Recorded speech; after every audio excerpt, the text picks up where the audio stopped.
Visakha enterprises, Sri Vasavi home foods.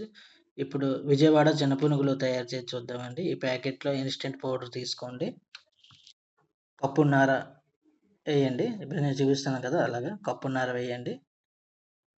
ఒక cup water ఎయండి. కప్పున్నర పిండి, ఒక కప్పు వాటరు. అంతేనండి. మైసూర్ బోండాలకి దీనికి సేమ్ ఒకలాగే. సో, నేను ఇప్పుడు ఎలా కలుపుతున్నానో అలా స్పీడ్‌గా కలపండి. ఒక నిమిషం పాటు కలిపితే సరిపోతుందండి. అంతే ఇంకేమీ లేదండి. ఒక గంట పోయిన తర్వాత మనం పునుగులేసుకోవడమే. కొంచెం ఉల్లిపాయలు, పచ్చిమిర్చి ఏసుకుంటే బావుంటది. తగినంత ఉప్పు వేశాను.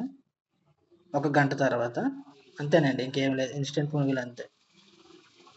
ఇప్పుడు పునుగులు ఏసుకుందాము. ఉల్లిపాయలు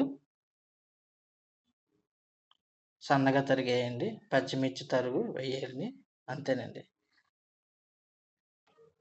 ఇప్పుడు పునుగులు వేసుకుందాము. బాగా కలుపుదాం.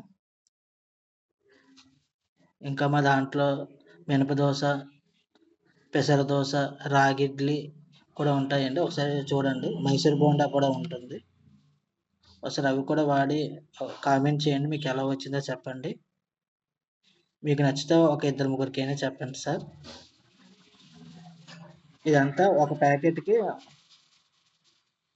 1.5 కప్పేసి చేశాను. ఇంకా చాలా పిండి మిగిలుంది. ఇంకా 200 గ్రామ్స్ దాకా ఉన్నది. చూడండి దీనికి ఎన్ని పునుగులవుతాయో. ఇంకా ప్యాకెట్‌కి ఎంత అవుద్దో మీ ఇష్టం మరి. ఇప్పుడు మీకు ఏసి చూపిస్తాను. నూనె కొంచెం వేడెక్కని. నూనె బాగా వేడెక్కిన తర్వాత కూడా ఏయొచ్చండి. చూడండి నేనేస్తున్నాను. నాకు అంత సరిగ్గా రాదండి. ఇప్పుడిప్పుడే నేర్చుకుంటున్నాను. అంతేనండి. మన పునుగులా చిన్న చిన్నవి వేసేసుకోవడమే. ఇవి మాత్రం చాలా టేస్ట్‌గా ఉంటాయండి. మీ పిల్లలకి మాత్రం బాగా నచ్చుతాయి.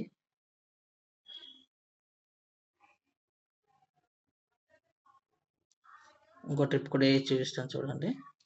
కొంచెం వేగాయి పక్కకు తీసేసుకున్నాను. ఇప్పుడు ఇంకొన్ని ఏస్తున్నాను.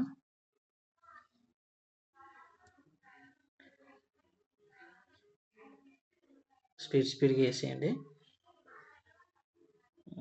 ఇవి కొంచెం ఏపేద్దాం.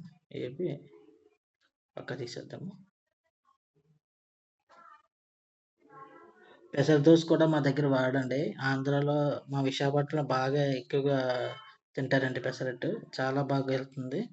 నచ్చుతది మీ అందరికీ డెఫినెట్‌గా పెసర దోస కూడాని. ఒకసారి తిని చూడండి. మళ్ళీ మళ్ళీ తింటారు.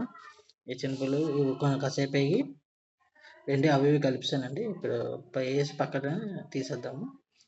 ఇవి నాకు అలాగా 2 కలిపి ఏగడానికి 3, 4 నిమిషాల దాకా పట్టిందండి. ఇంతేనండి. ఇంత ఈజీగా మీ పిల్లలకి ఎంత ఇష్టమైన పునుగులు రెడీ అయిపోతాయి. నేను ఒక 1.5 కప్పుకే చూడండి ఎన్ని పునుగులయ్యాయో. ఒక గంట సేపు నానబెట్టుకోవడం ఉంటే సరిపోతుందండి. మీకు ఇంకా ఇన్‌స్టంట్ పునుగులు రెడీ. పెసరట్టు దోస కూడా వాడి నాకెలా ఉందో చెప్పండి. Thank you sir. Thank you. Comment చేయండి.